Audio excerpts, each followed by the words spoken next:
गिर गई एक और ईंट दीवार हयात से और नादा कह रहे हैं नया साल मुबारक। जब एक साल गुजरता है ना तो हमारी ज़िंदगी का एक साल कम हो जाता है, लेकिन अफसोस की बात है कि आखिरत से गाफिल लोग और जिनके दिलों पर दुनिया छा जाती है तो वो दुनिया में मगन हो जाते हैं, पार्टी, नए साल का सेलिब्रेशन वगैरह कर रहे होते हैं। नए साल पर अगर कुछ करना है ना तो ये 4 काम कीजिए।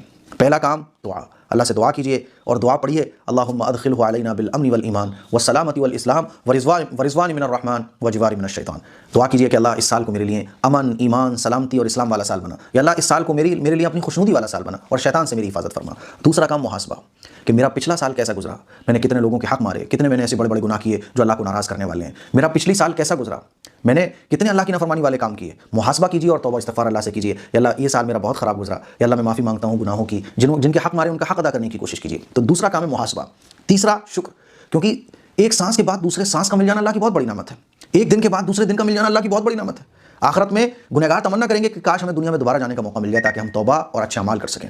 तो एक साल के बाद दूसरे साल का मिल जाना यह अल्लाह की बहुत बड़ी नेमत है। अल्लाह का शुक्र अदा कीजिए कि अल्लाह, हम जैसे गुनहगार इस बात के मुस्तहिक नहीं थे कि हमें एक दिन भी और मिलता, लेकिन तौबा के लिए तूने हमें एक साल और दे दिया। रमज़ान भी तू अल्लाह हमें दे दे और इस साल को हमारे लिए बेहतरीन साल बना। दुआ कीजिए, अल्लाह का शुक्र अदा कीजिए। चौथा काम जो करना है, अच्छे इरादे, अच्छा इरादा, स्टार्टिंग अच्छी कीजिए, नियत अच्छी कीजिए कि इस साल में कोई नमाज नहीं छोड़ूंगा, इस साल में अल्लाह की कोई नाफरमानी नहीं करूंगा, इस साल को मैं अपनी ज़िंदगी का बेहतरीन साल बनाने की कोशिश करूंगा। अच्छे और नेक इरादों के साथ नए साल की स्टार्टिंग कीजिए। अगर आप इस साल की स्टार्टिंग करते हैं नाच गाने, शराब, कबाब, नए साल के सेलिब्रेशन जो दुनिया में होते हैं, तो अल्लाह ताला कुरान मजीद में साफ इरशाद फरमाता है कि अगर तुम दुनिया के हिसाब से चलोगे ना तो अल्लाह के रास्ते से गुमराह हो जाओगे। फैसला आपको करना है कि आपको साल का आगाज़ कैसे करना है। सूरज भी अल्लाह का बनाया हुआ, चांद भी अल्लाह का बनाया हुआ। अफसोस कि हमें आज इस्लामी साल का पता नहीं है, लेकिन नए साल का पता है। चलो ठीक है, नए साल को भी अगर सेलिब्रेट करना है तो इन 4 चीज़ों के साथ नए साल को सेलिब्रेट कीजिए। अस्सलाम वालेकुम।